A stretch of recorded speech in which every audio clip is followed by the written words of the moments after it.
Hello, Nate. Hello, Greg. Hello, everybody out there on the internet. We're back. It's springtime here where I am. It's technically spring where you are, too, even if it may not feel like it. We're excited to be back with another What's This Bird live program from the American Birding Association. That's Greg Neise. I'm Nate Swick. We are here to talk birds and bird identification with all of you fine folks on the internet. Today, you see my eyes going over there. I'm looking at my other monitor looking for comments, looking for people saying hello. This is What's This Bird Live. If you're unfamiliar with our program, let me explain it to you here briefly. The American Birding Association monitors a number of Facebook groups. We created a number of Facebook groups to talk to people out there on the internet about birds and birding. And one of them is called What's This Bird? It is a friendly bird communication community, I guess, group, whatever you want to call it, for people to take photos of birds, uh, recordings, videos, all that stuff. Post them on our group, and our friendly group of birders and admins and birder admins will help you identify those birds and maybe teach you a little bit about birding, bird watching, and bird identification. Every once in Yeah. a while, though, we get some photos that we want to take a little bit of a closer look at. And that's where Greg and I come in on our Yes. bi-weekly-ish program to talk to you all about birds and bird ID. We're excited to have you here. Hi, Mia McPherson. Hi, Buddy Campbell. We're saying hello to all these people out there. R.I. Davio, Dennis Parslow from Raleigh, just down the road where I am. I'm over here in Greensboro. Birding AP Benson from Hampton Bays, New York. Kyle Ellison from Asheville. We've got quite the North Carolina contingent in here, Greg. I, It's feeling like home to me. you're bringing your people. You're bringing your I people. guess I don't even advertise, but they find me anyway. Yeah, we're excited to talk birds and birding with you. We've got a lot of cool stuff. We've got a little bit of space at the end of the program this time because I am an idiot and I told Greg that I needed to bounce early to record a podcast interview immediately after this What's This Bird is over. So I wanted to give myself a little space, and then I promptly rescheduled that interview for earlier today without telling Greg that I'd done Oh, so. I So Greg did what I asked, and then I screwed him over. So I apologize for I that, don't Greg, and think to all I of don't you. think we're gonna have I don't think we're gonna have a problem filling that up. Um, No, so if you've got questions, please let us know. That's the other fun thing yes, about live bird identification, birding on a high absolutely. wire without a net. We're keeping an eye on the comments on Facebook and YouTube. If you've got something you want Yes. to ask So us if you've about, if you got want to talk to us about anything, yeah. yep, if you've got something to say, you've got a question, just want to chime in and say hi, like Drive Comments. Slang from Minnesota. No complaints. Keep your Just pop complaints to in and yourself. say hey, and we are watching the comments. I'm watching Facebook. Nate is watching YouTube. Nate, what's going on? I bet down in your part of the world, spring is popping. It's coming in fits and starts, Greg. We've got days that are 70 degrees, and then we've got nights that are still in the 30s here and there. So it's been a mix, but the birds are singing, pine warblers are singing, juncos are flocking up and moving around. The crows are carrying nesting material back and forth across the neighborhood. Things are happening. Great. Since the last time we talked, I actually got a new bird on my yard list Oh, that I did nice. not have on my previous yard list. I moved this past summer. Yeah. I got the first bird that I did not have on my old yard list, but I did have on my new yard list, What is which is that? wild because I moved like a quarter mile away. It was common raven Oh, flying over my neighborhood. It's kind of fun. I don't know whether that's a sign of spring or not. I'm going to take it as a sign of spring I because don't know. they'll I move keep around like that. waiting. I keep waiting for Raven. In well, I would love to have one over my yard, but they are creeping down the eastern shore of Lake Michigan, Is that right? in Michigan. The yeah, every year they show up more and more frequently in Berrien County, Michigan, which is right across the Yeah. Indiana border. And for a couple of years, they were showing up somewhat regularly in the Indiana dunes. They're Last year, there was one they're seen on the weird. south side of Chicago. Um, but they're getting closer and closer every year, and I think it's only a matter of time before we get a raven every Hmm. year or so.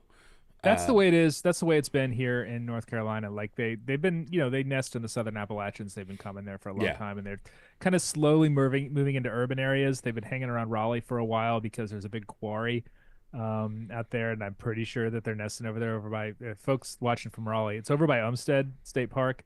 There's a big quarry over there. I'm pretty sure the ravens are nesting in there and have been for years. Yeah. But we've got like a handful of pairs, maybe no more than 3 or 4 in my county, and I see them every once in a while. But it's not something you can like really expect to see. Yeah. You could do a whole show about the distribution of common raven and how it's been Yes. moving eastward and southward and into a lot of really interesting places over the last decade or so. Well, That's a bird that is defying all logic in terms of its range expansion. and it's weird. I mean, if you go back and look at like old Illinois records, like back from the Kennecott days, the late 19th century, they they were found in Illinois on a regular basis, in northern Illinois and southern Wisconsin, and then as agriculture took over the land, why they moved, but now it seems they're moving back. So we got Susan Nelson chiming in saying that they keep telling the Juncos it's time to go, but they keep hanging around.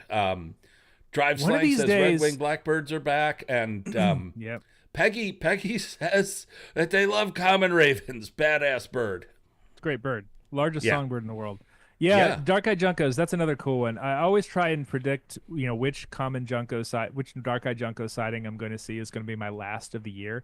I can't. Usually it's sometime in early April. That's about when they take off for the last time. But there's some point where you just stop seeing them and they're just gone. Not like white-throated sparrows, which linger into May sometimes. Yeah. Well, we've had quite the month of March. I mean, March is always tumultuous here in Northeast Illinois, but the last couple of weeks have been really something. It was last week I was out in the yard with the dog doing some yard work, and it was 80 degrees and I got sunburned. And yesterday woke up to an inch of snow on the ground. Yeah. And it's been a roller coaster, and pardon the Rudolph nose and the little sniffle, but the pollen and the allergies here are just it's allergy terrible season across almost all of the continent these days. Just some but additional we'll motor hellos to through folks. that. Some additional hellos to folks on YouTube. Andrew Kambauer from DC, Stale Cheerio. Still relatively quiet in Minnesota. Lots of waterfowl though. Yeah, the waterfowl first birds to start moving back north. Holly Miner from Great Salt Lake, Utah. First to season yellow warbler in Dennis Parslow's yard yesterday. That's cool. Yeah, two weeks or so ago, we had a big movement. Like the cranes have already moved through. We had a big movement of greater white-fronted geese and pintail and things that follow them. So I mean, it's birds are moving. And hey to Elise and Tom on Facebook. But yeah, spring migration is definitely underway, and get out there and bird, because it's starting to pop. Expect my first blue-gray gnatcatcher anytime now. Yeah, we should. Geez, we're only like a week from Louisiana water thrushes in central Illinois. They've already been seen in North Carolina. Oh yeah, I mean that's like an early March bird in a lot of places. Yeah. Alrighty. I think we got. Have we vamped long enough? Well, we got a little bit of this. Nice. Let's see here. Peggy on Facebook says that they had the first county record of California gull in Madison, Wisconsin. Really? That's a great bird anywhere in the Midwest, but I'm surprised that it's a first county record in Madison. I think that would be Dane County. Yes, that's Dane County. I would definitely expect it on the lake shore. In Milwaukee. Yeah, I mean, I've seen California gull on the lakeshore in Wisconsin, but not in. And there's a dump I think near Kenosha that's inland where I think they've been seen. But anyways, that surprised me. But that's cool. So we got a little bit of business to get to here. we gotta do the business. Well, yeah, of course. The greatest natural history podcast out there this week, the American Birding Podcast with your host Nate Swick, right there, the guy sitting below me. Nate, what's this the actual microphone? Yeah, that very microphone. What's the so stuff coming up this week's episode was the 2025 State of the Birds came out. It's a big deal. A lot of bird conservation organizations are involved in the creation of this document that basically lays out how birds are doing. Spoiler alert, it's not great, but there's reason for hope in addition to all the bad news as well. We talk about that on the American Birding podcast with some folks from organizations that have helped make that that document possible. Of course, ABA is a signatory. We've had some colleagues. You and I had some colleagues. I know Jenny Duberstein, one of our colleagues, was involved in the writing of one of the sections.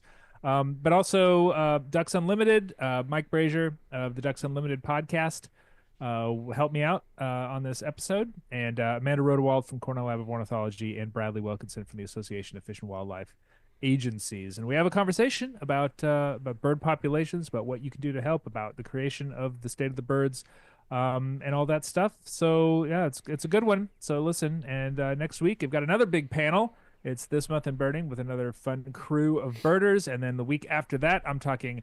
We're giving you a lot of preview of coming events on this one.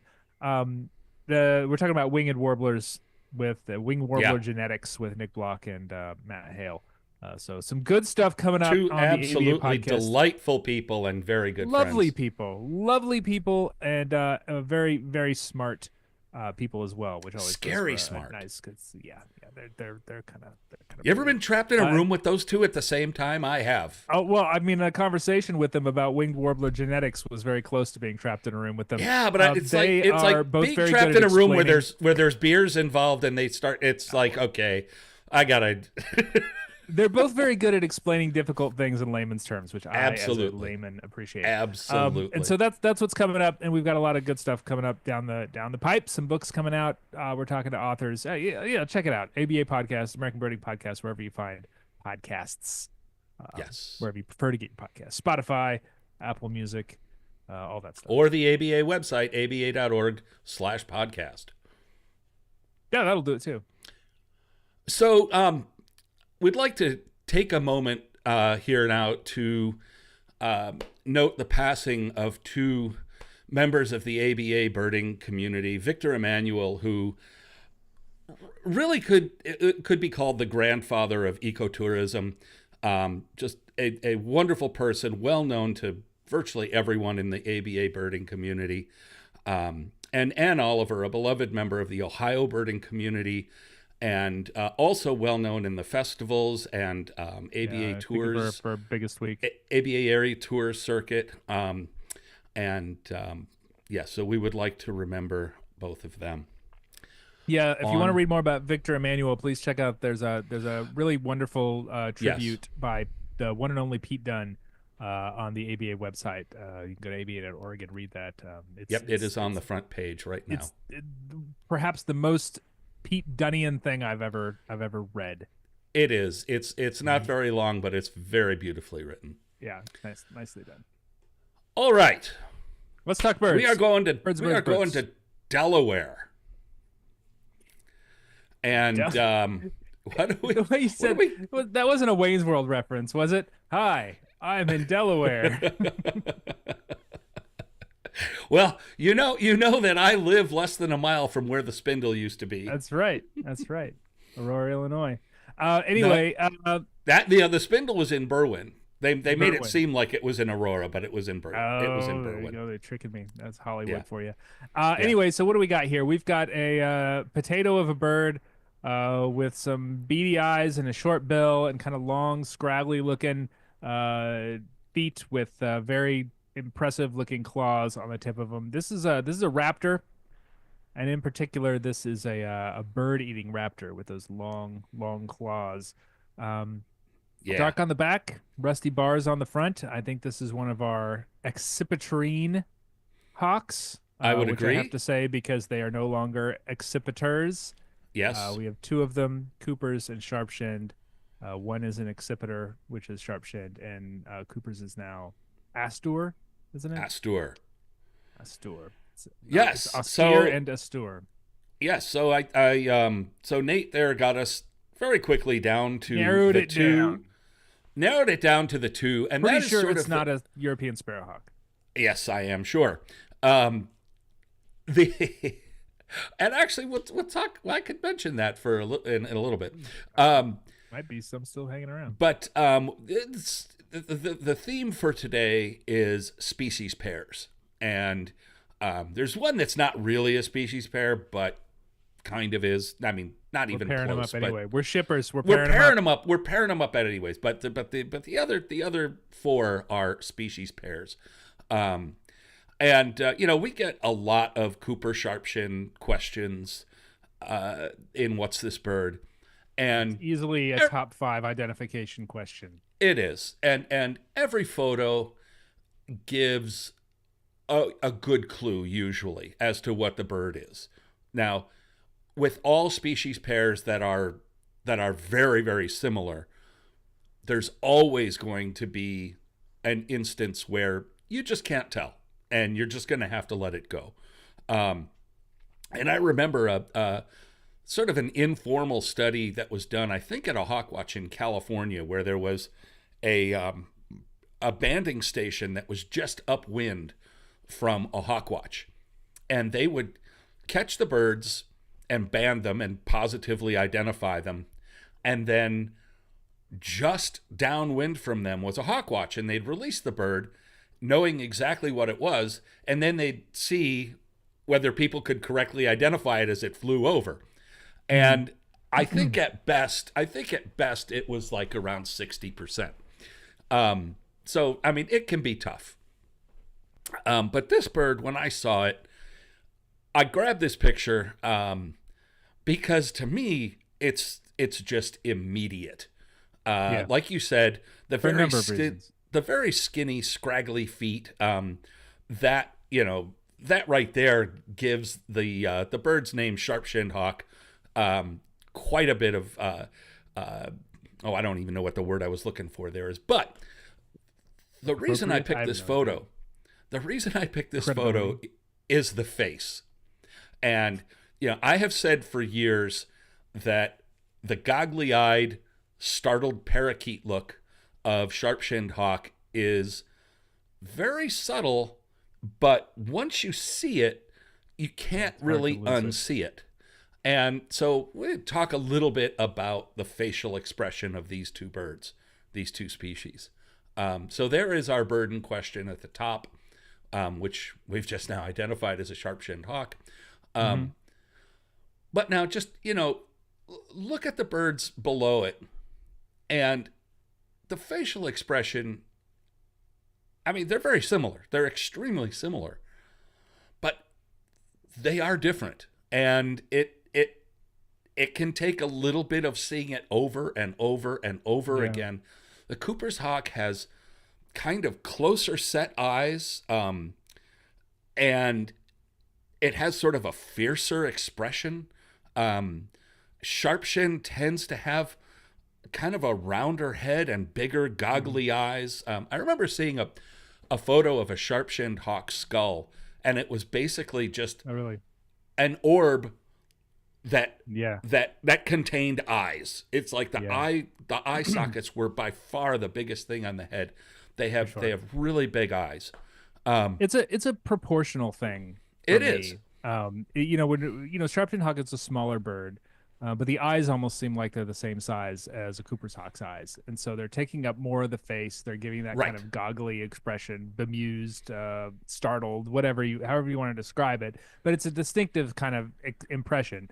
And also, the head is more rounded too, so it's got kind of a plop. In YouTube, someone described it as SFR Songs described it as a ice cream scoop plopped right on top, and it makes sense. You've got the ice cream scoop that's all kind of rounded, and you plop that on top of the shoulders of the bird. Whereas Cooper's has that kind of matted down, flatter topped head. It's a little more aggressive looking, a little more severe. I don't know. These are all words that mean roughly the same thing. I mean, but you can see the difference in these photos, especially the birds that are looking directly at you. A word that we use a lot here is gestalt, and once you get comfortable with it, familiar with it, much of the time, I'm not going to say all the time, I might say maybe most, but sometimes not really. You can tell the difference just by looking at the bird's face, For sure. what it is. Now, having said that, I do remember one time we had a bird sitting Yeah, every once in a very while. close to us at working a feeder, and the bird was right in front of us, had no fear of us whatsoever. Mm-hmm. There were 4 or 5 very good birders looking at this bird, and we couldn't come up with what it was. And we settled on a male Cooper's hawk, Yeah, a I've been petite in that male Cooper's situation hawk. too. I'm sure every birder has sort of been where you've got a Yeah, perched accipiter or est or whatever you want to call them now. Kind of nearby, and the angle is weird, or maybe it's yeah. There's something that doesn't work, and as you become when you start birding, these birds do feel more difficult than they are as you get more experience, and it is just seeing absolutely. them over and over and over and over again, and certainly the percentage of birds that remain unidentified never reaches zero. Like there are always going to be some birds that are going to give you some trouble, but you can get it pretty high and feel pretty confident Yeah, on approaching 90% of the birds you see, I would say. Every once in a while I get it thrown, and it's almost always a male Cooper's. It's not even a yes, female Sharpie. It's almost always a male Cooper's that yes, has that kind of goggly-eyed, round-headed impression that you usually associate with a sharp-shinned hawk. Um, but yeah, and just go in knowing that every once in a while there's going to be a bird that you're not going to be able to identify. But this absolutely. one this And one's pretty clear. oh yeah, yeah. This one, the little, if you look at the 2 birds on the lower left, you see the sharp-shinned hawk has, kind of a smaller bill and larger eyes in Hmm. proportion Yeah. to the Cooper's hawk immediately to its left. The bill looks bigger, the eyes look smaller, um, relatively. You can also see some of the plumage field marks in the adult. You see the sharp-shinned has that dark kind of hooded, cowled look that goes from Yeah. the forehead all the way down to the back without being broken. Cooper's And hawk even like has kind of down in front of the eyes too. mm-hmm. And a Cooper's hawk has a blackish cap with Hmm. sort of a gray nape that blends into the cheeks. The sharpshin generally has more rufous in the cheeks that does not blend Hmm. into the nape at all. So Yeah. you can see all those field marks too. Um, It's funny, but the way that taxonomy kind of focuses the way we think about some of these birds too, because I think for decades, when both of these birds were in the genus Accipiter, um, we focused very much on the things that made them similar. And now that Cooper's hawk is broken off into Aster, mm-hmm. we could start focusing a little bit more on the ways that they are different, because you look at those 2 birds and you can see that structurally there are some very significant differences.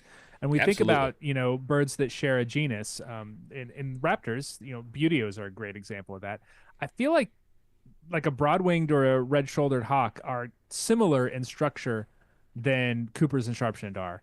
And something about breaking those birds up into different genera really makes you maybe start to focus on those things a little bit more, in the same way that, when warblers and vireos were right next to each other in the field guide, everyone was focused on how similar they are. But now that we know that, vireos are Right. actually quite different and maybe more closely related to like the shrikes and stuff like that, you start to see those connections more.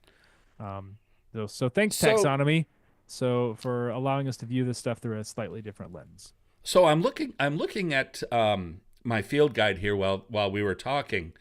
Vernon Buckle. No Because Coopers in Newfoundland, so no that's mysteries. I was That just does gonna help too. say That helps. Vernon Yeah. Vernon, every once in a while we get a Not comment yet. that just kind of Not blows my yet. mind. Yeah, not yet, Vernon. You just wait. You The wait. killers are headed your way. That's right. They're Oh, moving we've got north. Andy from Guyana. Right on. Hey, Andy. Hello, hello. But wow, that is something. I did not realize that Cooper's hawk did not make it up into the Maritimes. Really, Yeah. it makes it into southern Maine, and that's about it. I always think of sharpshinned as being a far more northerly bird It is. than I mean, Sharpshin's all Coopers. the way up into Alaska, Yeah, but they go Cooper's way hawk up there. really stays in the United States and southward, just a little bit into southern Canada. Um, that's something I Noted. guess I didn't realize. All right, going to the Bronx. Hey, I'm birding Hey. here. It's terrible. I think we got a shorebird, and We do long legs, long bill, attenuated body with long wings. It's standing on a mud flat. It's standing on what appears to be a shore, which does help things. That does help things. And since our theme today is species pairs, I think you can figure out where this is going pretty quickly. It's a dowitcher. No, it's not a dowitcher. It's a useful thing with shorebirds is kind of breaking them into rough groups based on genus, just like we do with the hawks a little bit. Yep. So the birds so we've got calidris, which are the little peepee ones with shorter legs, relatively shorter necks. We've got our limnodramus, which are godwits. No, those are dowitchers. Limosa are godwits. Yeah. But the other big group, along with calidris, is tringa, which we think of as sort of marsh pipers. They tend to be larger-bodied birds with very long legs, long bills. In tringa, we get things like willet, we get solitary sandpiper, we get our yellow legs, which probably good to talk about these because if I'm looking at that photo right, Greg, I know it's a little blown out because of the harsh light, but it does appear that this bird has some yellow legs. Oh, I can definitely see yellow legs, and looking through the tringa, as Nate said, I think we can pretty solidly ascertain that this is one of the tringa sandpipers, and willet has gray legs, so willet's out the door. This bird has also very long legs. Chunky willet. It's a very chunky bird. Well, this bird isn't diminutive by any means. Small, but it's got a slender neck. It's got a slender build, whereas willet is just a honking thing. I think probably because the tail's a little bit shorter and the wings are a little bit shorter, so it's kind of more compact. But this bird's got kind of a hefty bill for a tringa. It's got very long legs, and the long legs really we can rule out solitary sandpiper, which has shorter kind of greenish legs and a much shorter bill. And I think we can too. And an eye ring. Where this one has an eye ring, but it's not a super obvious one. So I think we can get down to the yellow legs, which is a very common spring and then late summer and into fall conundrum for new birders. Yeah, they should be moving right now. Which yellow legs do we have? So let's take a look at the yellow legs. Yeah, so they come in two sizes. Greater and lesser, the bigger and the littler, appropriately named, and when they are side by side, they're quite obvious because greater is probably about 50% larger than lesser most of the time. But when they are not together, we do have to look at some of the other things. And like we said with the sharp-shinned hawk, for me, proportion is always the kind of the watchword. And I think when we talk about size, kind of generally, when we're talking about bird identification, a lot of what we're talking about is proportion. So a bird that we perceive as large typically is a larger body, but the size of the body looks larger compared to the size of the head, and that's the case that we get here with a greater and lesser yellow legs. Excuse me, I'm stumbled over my words there. And the bill as well. So lesser yellow legs tends to be a little more lithe. It's got skinny little legs. It's got a very skinny kind of needly bill. Yes. Tends to have a little bit, more of a pattern in the head, like a little bit of an eye line, a little bit of a cap, whereas greater, that can be a little more of an eye ring. Obvious in a greater. Yeah. Whereas greater is got big, thick, long legs. It's got a very large bill, a very heavy bill, and sometimes that even kind of turns upwards a little bit. Yes, like a godwit, which you can see in this backlit image. A little bit here. You can pick up that little bit of upturn. So yes, this bird is a greater yellow legs. One thing I noticed about lesser yellow legs versus greater is that the lesser yellow legs, shape wise, like if I just cut out a silhouette, they look like the quintessential wooden carved shorebird sandpiper that you find in gift shops all up and down the eastern seaboard, with that little kind of pitched forward, little round head with little bill and long legs. I mean, it just looks like the caricature of a shorebird or a sandpiper. Whereas greater yellow legs, if you've ever seen a big flock of shorebirds with all out on a mud flat working together, and you happen to be in a place where Hudsonian godwit is found during migration, It amazed me Lucky the you. first time Great yeah, bird. it amazed me the first time I saw the two side by side. There is very little difference in size between a greater yellowlegs, Mm. that like a big female greater yellowlegs, and a Hudsonian godwit. It There says something were, about the small size of a Hudsonian godwit too. but they are small. But I mean, when They're you small think for of a godwit, godwits, yeah. you think of big shorebirds. Like a marbled godwit is a large shorebird. Yes, yes. But the point is that greater yellowlegs is big. It's not as big as a willet, Yeah. but it's a large bird. It also has that longer neck, and kind of Yeah. more of a curved neck, and something like, I don't know, that kind of looks like a goiter or something. But there's more going on with Yeah. the neck. Yeah, for sure. It's not as short and kind of cute looking as a lesser yellowlegs. Yeah, greater yellowleg. You talked about lesser yellowlegs being sort of the quintessential kind of tourist shop shorebird. Greater yellowlegs almost looks like a mini egret to me when they're out on a mud flat. Both in terms of the shape, kind of the longer neck, the longer bill, the kind of more substantial body, and also the way that they behave out on a mud flat too. Like Yeah. you will see them kind of chasing after fish. You will see them flopping around with their wings out. Like they're a very active feeder, and it almost reminds me a lot of like a snowy egret or a little blue heron or a reddish egret or something like that. Just in the way that they kind of behave on a mud flat, it's Yeah. pretty unique for shorebirds for sure. Yeah, whereas lesser yellowlegs feeds the way you would expect. It walks along Yeah. more or less Kind of methodically, picks. kind of quickly, Yeah. picking at stuff and sometimes probing, but usually just kind of picking at things. Yeah, we've got I Kenneth. don't think these two birds are all that closely related, to be completely honest. They Well, just like kind of Harry and look the Downy same. woodpecker. Well, yeah, is exactly, and like Sharpton hawk and Cooper's hawk for that matter. Mm-hmm. Boy, good thing we're talking about species pairs today. I know, it's great. Kenneth, what a Kenneth chiming in from Uganda. Hi, Kenneth. Uganda, yeah, land of the shoebill. I've seen a shoebill That's- in Uganda. It was a wonderful experience. A lot of amazing birds there. I have been in an enclosure with a shoebill in a zoo when I used to do that for a living. But that is a creepy never- looking bird. It is a monstrous looking It is dinosaur. bigger than you think. It is. And scarier than you think. Yeah, Okay, so our bird here is a greater yellowlegs. yeah, for sure. Let's go to California. Can't accuse us of East Coast bias today. No. This is a bird that I do not have in my state. Neither do you, Greg. This is a bird that I do I'll not. be completely honest, I do not have a ton of experience with, but there are some things that stand out to me. We've got a little perching bird here. It looks vaguely chickadee-esque. If it did not have the head markings, we're talking kind of a round body with a large head compared to the Yep. size of the body, proportion once again. Short wings, long tail, big, thick, grasping feet. Yep. For a relatively small bird, and a little short black bill. Is it hooked a tad?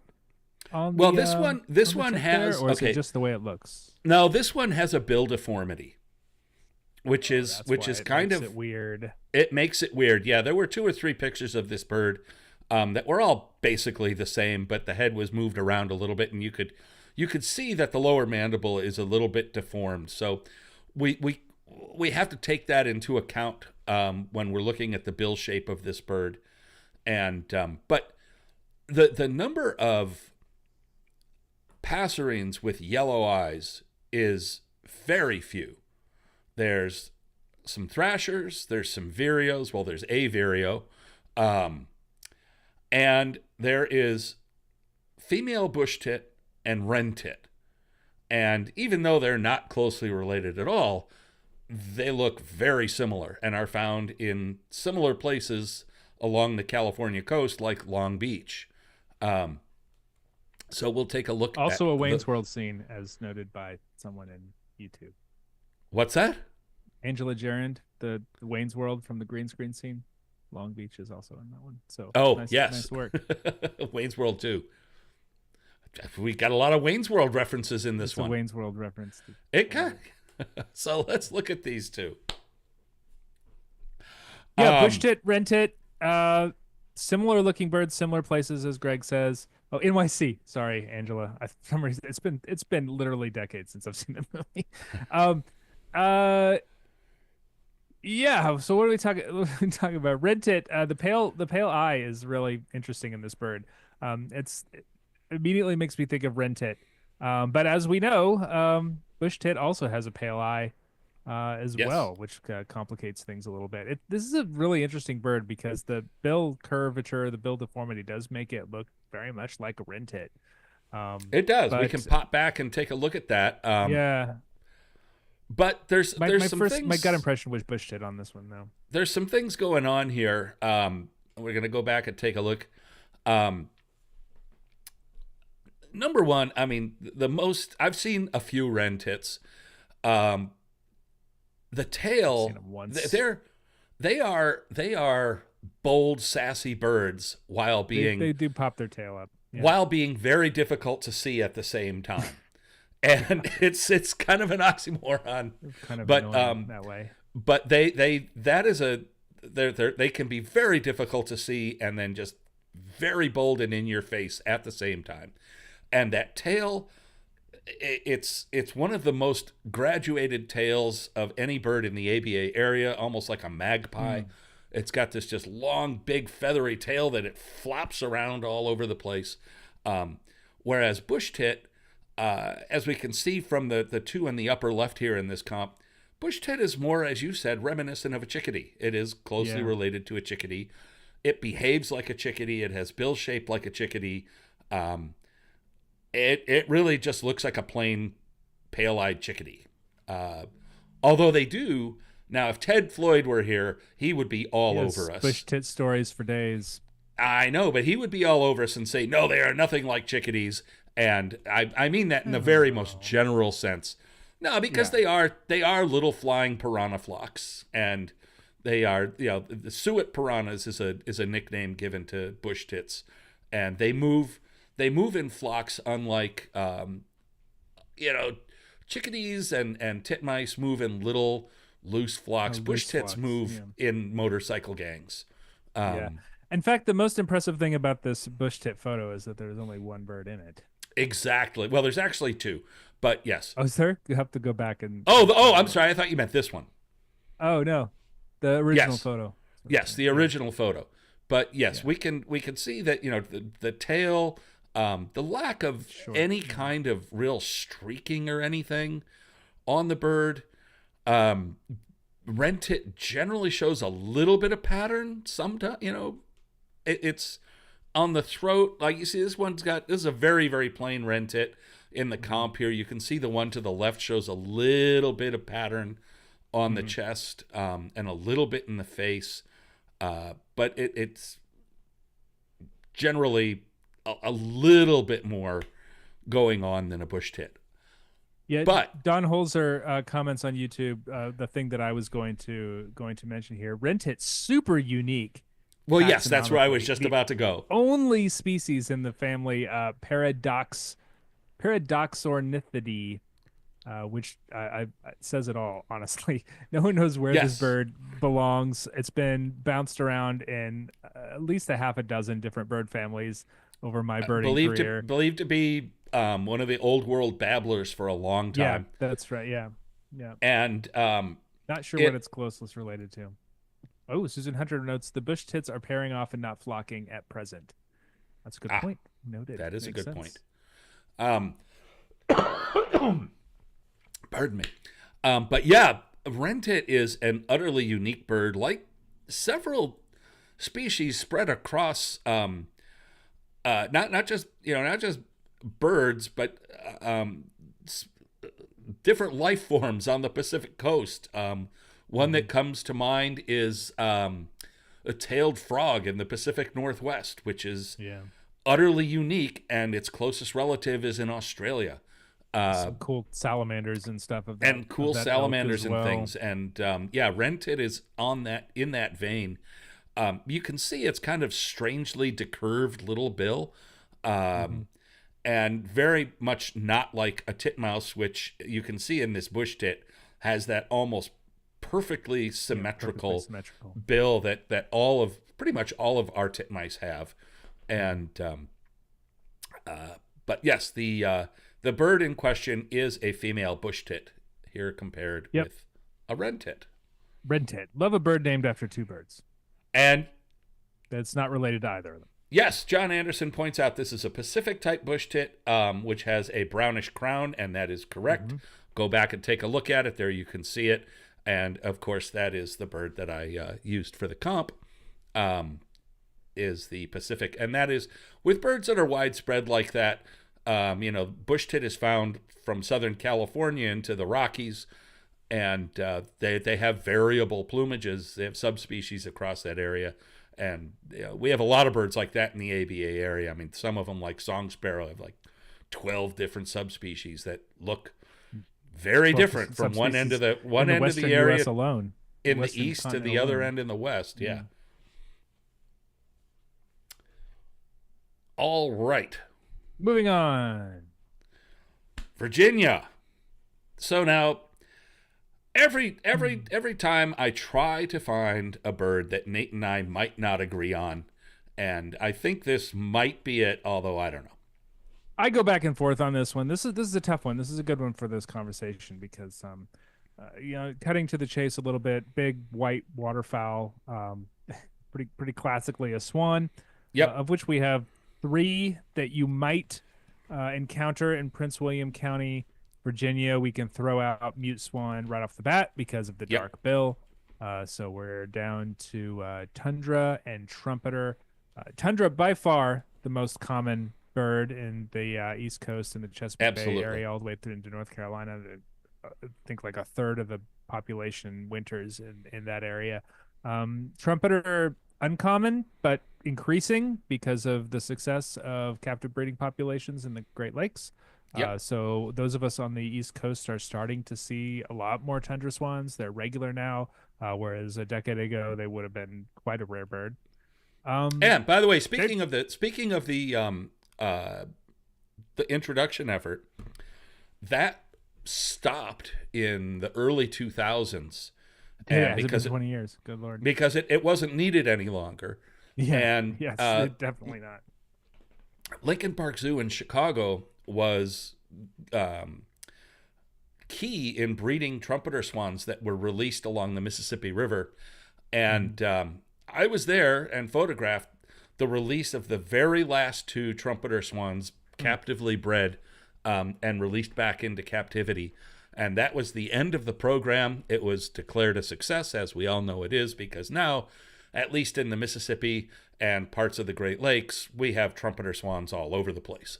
And which is awesome. Wazoo, which is awesome. If you will. I've even seen them flying over my little tiny backyard in urban Chicago. They're impressive birds. Like they are big. And honestly, if we had a couple other swans with this bird, this identification would be very much straightforward because trumpeter swan is significantly larger than tundra swan, and that's in fact how you find trumpeter swans among large flocks of tundra swans. Is that you look and you find the big ones. Even if they've got their head tucked in, you notice it because they're probably a good 30, 40, 50% bigger than the tundra swans around. It's a very large bird.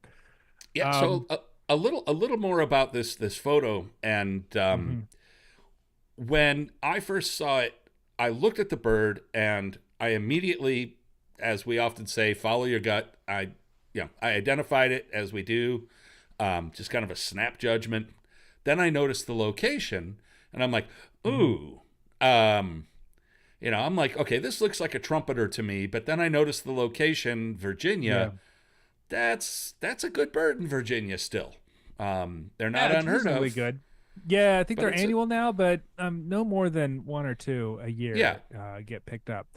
And part of the reason is because they're mixed in with those big flocks of tundras, and they can be difficult to pick out. Right. Things that we want to look for these birds. The main field mark we're looking for is the gap between the front of the bill and the eye. On a tundra swan, a classic tundra swan, it gets very pinched there, that lower, and the little flap of skin that is between the eye and the bill can be extremely thin. There's sometimes usually a little bit of yellow there, but not always. There are, dark tundra swans out there. The yellow can be quite variable.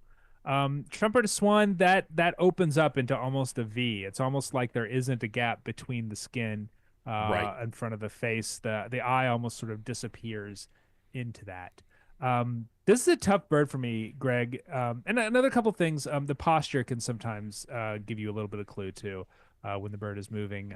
As you can see in these photos, it shows it really nicely. Tundra swan its neck tends to lay back a little bit. Hmm. Trumpeter swan will have a much taller, longer neck that sticks straight up. That's not a cut and dried thing. That's one of those No, things that can not at change all. based on how the bird is posture. How the bird is what the bird is doing. Right. This is the difficulty of a single photo in some places because the posture of the bird in the original photo that we're looking at does look more like a tundra swan, though that's not a clue to its identity. My first gut was tundra, but I think I'm being convinced that this is more or less a trumpeter. The gap is not quite as wide between the lower section is not quite as wide as I'd like to see in some trumpeter swans, but it's wide enough. Um, yeah, So if I you mean, I look would like to see more photos of this bird to be sure, but I'm if inclined to think trumpeter on this thing. if you look at the two trumpeter swans in this comp, you'll see there's some variability there in the size and the spacing of the Oh, lore, for you know, sure. the, There's the skin a that you've lot been more than talking people about. recognize. I think a lot more than you'll There see in a is. field guide. Yeah, which could make it difficult. You know, and one thing that is often true, more often than not, mostly true, is the white line of the feathering goes from the eye on a pretty steep angle Mm-hmm. down to the gape of the bill, Mm-hmm. whereas on a trumpeter or on a tundra, sorry, it's a little more rounded and it looks a little more like a cheek, and you Yeah, can see that on both yeah. of these tundra swans. How and it's that gives the narrow lores, that little gap in the feathering in front of the eye. It's that sort of rounded feathering look that Mm-hmm. not look, but it's the roundedness of that cheek that causes that. A couple of other things to note: the bill size. Again, there's variability, and there's always some in the middle, but trumpeter swan has a bigger, more shoe-like, almost boot-like bill. Yeah, Tundra swan yeah. A has more of a little bit of a slimmer scoop. Yeah. slipper like bill. Um, some field guides point out that trumpeter has kind of a red line on the gape and tundra does not, but that really doesn't hold true at all. It's not a Again, thing as you we can easily see. now we Yeah. can see here, the foreheads though can often be very, Which is why you know, another reason why I would like a couple more photos of this bird because I yes, feel like we'd be able to see that a little bit better. It's hard to see in this photo. and you could see in the two close-ups of the heads how the tundra Mm. swan, the forehead, the white feathering is kind of straight or rounded, and the Mm-hmm. trumpeter is kind of a pointed, kind of a widow's peak that comes Widow's peak. down Yeah. into the bill. Um, and so, you know, you use all of these things together again to sort of get the See what the bird gestalt of the is. bird, uh, and you can usually identify it. Going back to this one, um, It's got living, some like this is what I'm saying. Like you mentioned the line that kind of comes down through the jaw, through the cheek. yeah, There's a little bit of a round. There's a little bit of a it's rounded a there. little bit, Like but it's variable. it's more of a tweener than this isn't a classic trumpeter by any stretch of the imagination. But Yeah, I'm but the sort of with space, you, Greg. but the space I'm in front of the inclined to eye, lean that way. the space in front of the eye to me looks very open. It doesn't look pinched at all. No, I agree. I It agree just with you. looks very open. Um, Yeah. and like living in a place where we see a lot of trumpeter swans, Hmm. I just looked at this bird and I'm like, oh, that's a trumpeter. Um, Yeah. Fair. now reading through the comments of the photo of this bird, the person was asking if it was a trumpeter because there had been one reporting there and they were hoping that they got Oh. it. That's the So best way to identify a bird is the presence of the bird yesterday. yes. That's how So people I would identify yellow-bellied flycatchers around here. absolutely. So I would tell this person that I would say yes, they did get the trumpeter swan. I would like to see other photos of the so-called trumpeter swan just to be absolutely certain that it's not, just a classic trumpeter swan with a Sure. big wide face and the straight line and the V and all the stuff that clears out. Do they hybridize? R.I. Davio asks. That's a great question. I don't think so because tundra swans I've never heard nest of on the tundra as you'd expect. Like they go way far north, and trumpeter yeah, swans I mean don't as trumpeters are much. found in Alaska, but I don't really Yeah, think there's much overlap, but I've got Sibley sitting right in front of me here, so let's see what Sibley says. yeah. Sibley And would know. He Sibley would know. I get to check eBird too. That's why I yeah, do more they research do. before this. They They go. definitely do overlap in Alaska. Okay. But Yeah, I don't. I want to think that a lot of the eastern trumpeter swans are ones that stay west of the Great Plains when they winter. Like I would not expect those birds to come East of the Great to Plains. Vir- I think the Alaskan breeding trumpeter Oh swans, yes, I'll rephrase just to make sure, stay west of the Great Plains for the most right, part. right, right. Whereas the ones that we are seeing in the east these days in increasing numbers are the new kind of upper Mississippi River, Great Lakes breeding birds that have been mostly be introduced. Because we did have just speaking from a very North Carolina centric view, we had a couple records of trumpeter swan before before the captive breeding program really started taking off. Yeah, Not very many.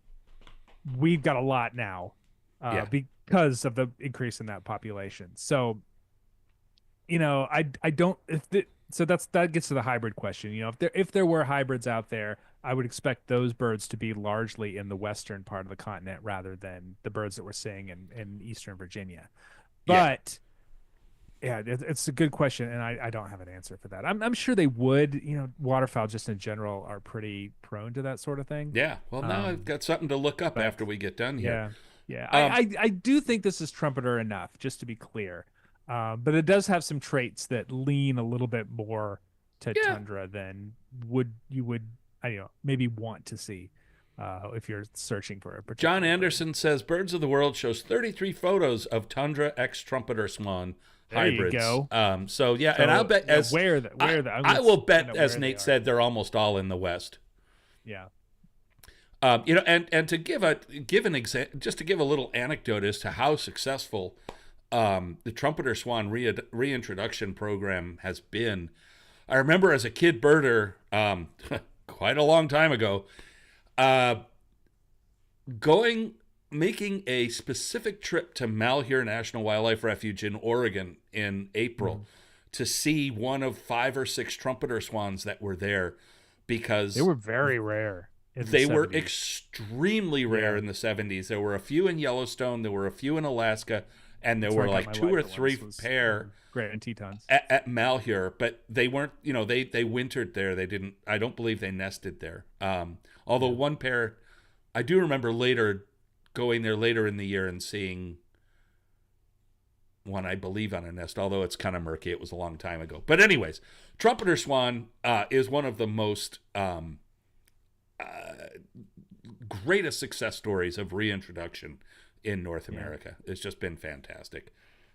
Most are in the east, says John. Interesting. I'm gonna have to that Wow. is a wrinkle for sure.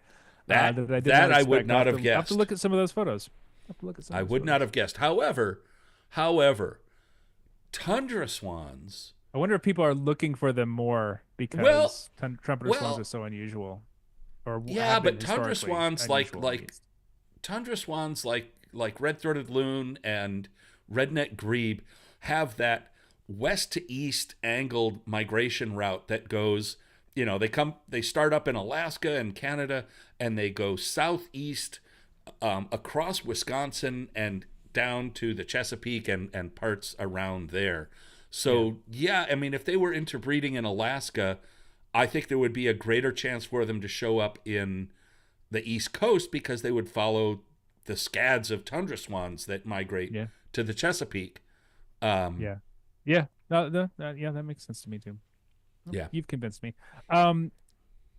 Andrew Cambar asked, both photos in the comp show some coloration on the face of the trumpeter, but not on the tundra. Is that a thing? Yeah, they stick their faces, as Anne said, they stick their faces in iron rich stuff, iron rich dirt. Same reason that sandhill cranes get rusty stuff on them and snow geese get rusty stuff on them. It's not uncommon for these birds that kind of stick their faces in the dirt. Yeah, John now says 2 photos in Oregon and Washington. Everywhere else is New York, Maryland, and Florida. Well, Florida, yeah, anything can Florida, happen who in knows where Florida. those trumpeters Yeah, are coming exactly. Um, from. but yes, I would say that a good proportion, easily half of the trumpeter swans that I see have some rusty coloration around the head. Yeah. Although The ones I've after, seen recently in at the Ottawa National Wildlife Refuge when I go up for the biggest week, there's usually a few. I guess they nest there now. There's some yeah, trumpeter swans that are hanging out there usually, and they usually have a little bit of rusty, a little bit of rust in their but yeah, face. that's coloration from sticking their head in the mud, not It's actual external. pigment on the feathering. Let's go to Nebraska. Boy, Greg, I thought we would be running short. We are pushing the so much I know. extra talk. You might get a All right, little. so You might get a little extra from us today. Yeah. yeah, yeah. All right, bonus birds. Yeah, Kearney, Nebraska. This is we'll cut to the chase. We're talking species pairs. This is a meadowlark, which is one of our big blackbirds that's not a blackbird in Yep. North America. Classic meadowlark shape, big round body, big flat topped head with a very strong bill, short little dumpy tail. Really unique look for this bird. Meadowlarks are so cool. Great song. Can't hear it there, but they both sing. Both Yep. Western and Eastern sing. Western and Eastern, difficult ID.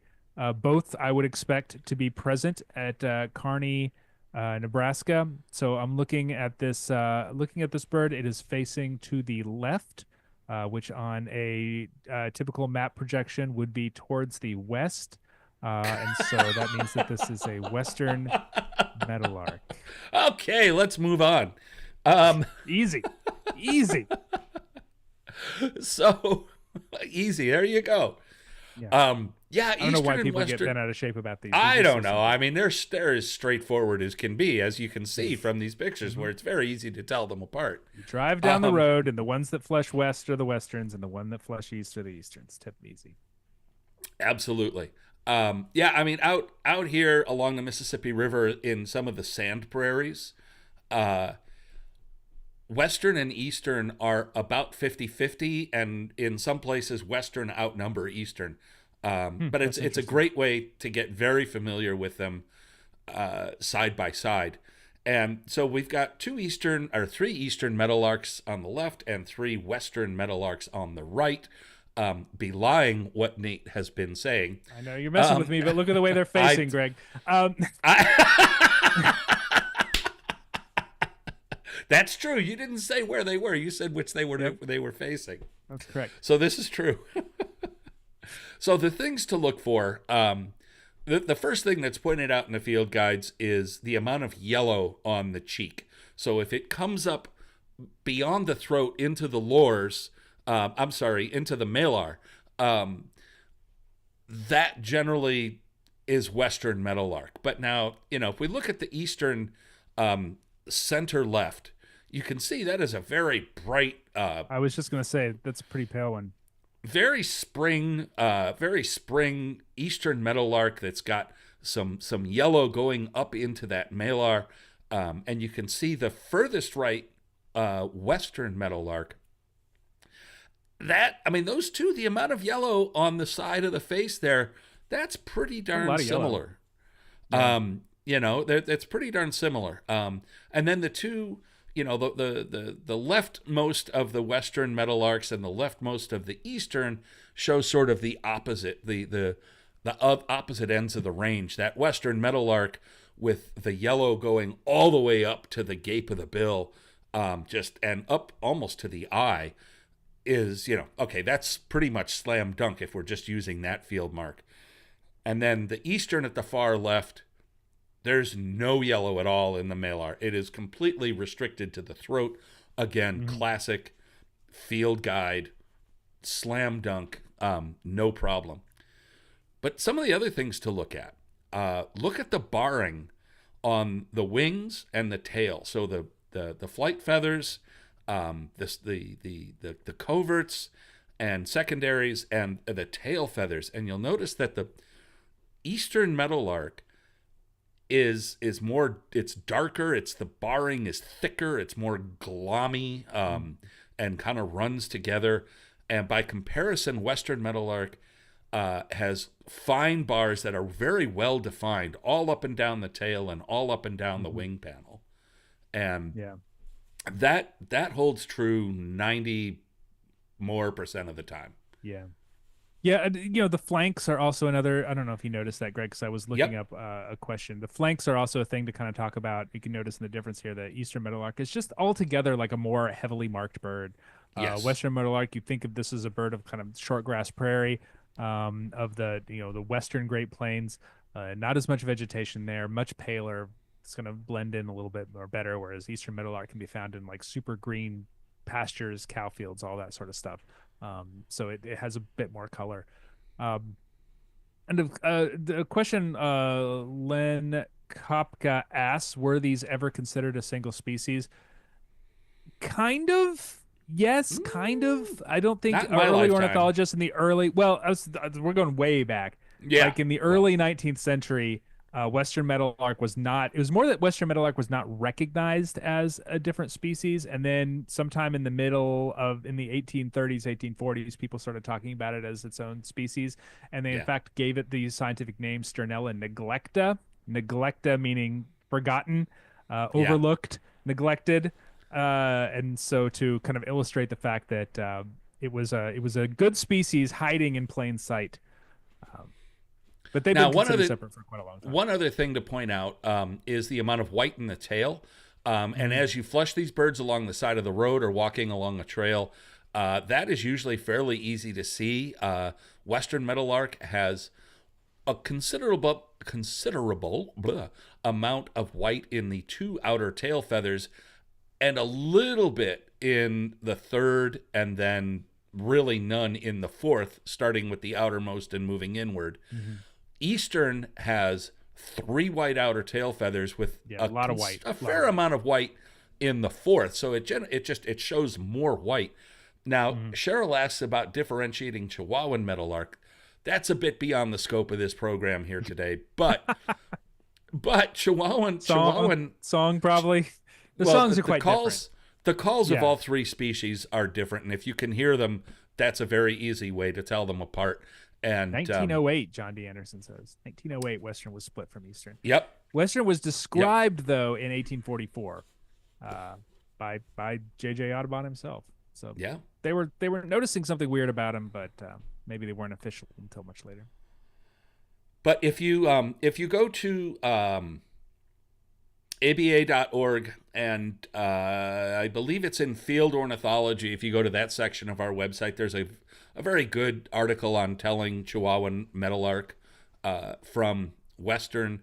So basically, Chihuahuan, the appearance of Chihuahuan is, which used to be called Lillian's, and was considered a subspecies of Eastern Meadowlark that had a kind of an odd little disjunct population.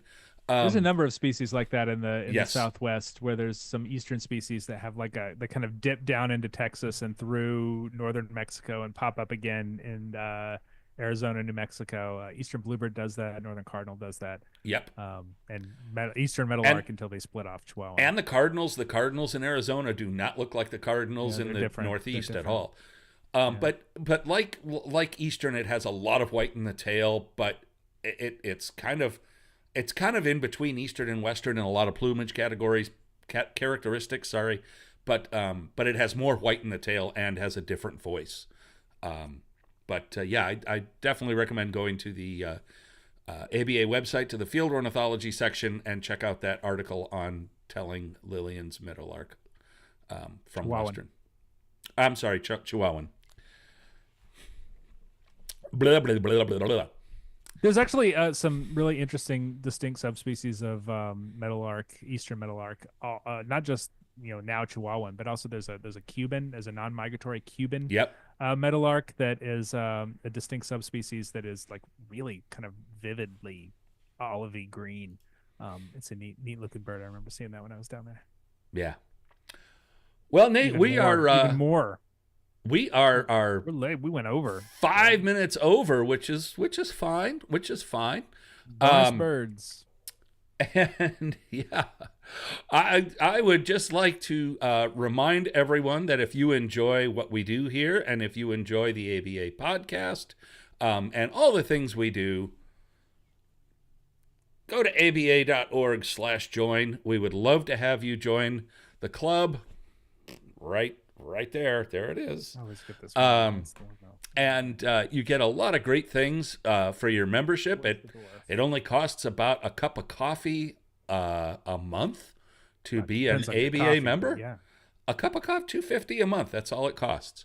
And you get full access digitally to our magazines and things like Listing Central, and of course, Susan Nelson says, ABA so was that community. a Western or an Eastern? It was a Western Meadowlark. Oh, it was a Western. Carney. Sorry, I thought we said that. Yeah, I thought we did say that. We went on and it wasn't clear, but we'll be clear now. Yes, Western. that was a Western Meadowlark. But yes, you can get on ABA Community. Just go to aba.org/community. If you're an ABA member, you can just log right in, and you're all set. And we'll be back in a couple of weeks, hopefully. That's pretty much it for us. If you want today. a little bit of a heads up when we're going to do this, go to aba.org and sign up for our newsletter. You don't have to be a member to sign up for the newsletter. Lets us know all the cool things we're doing, including when we do this program. Greg, I think we're finished. I think we're wrapping this up. All right, party on, Greg. Garth, let's have it. Party on. Oh, and Martin from East Africa and Kenya. Oh, wow, man. we've got the international we didn't talk crew about here. any birds that you would have seen. I don't think. I know. All right. Later, guys. All right. Adios.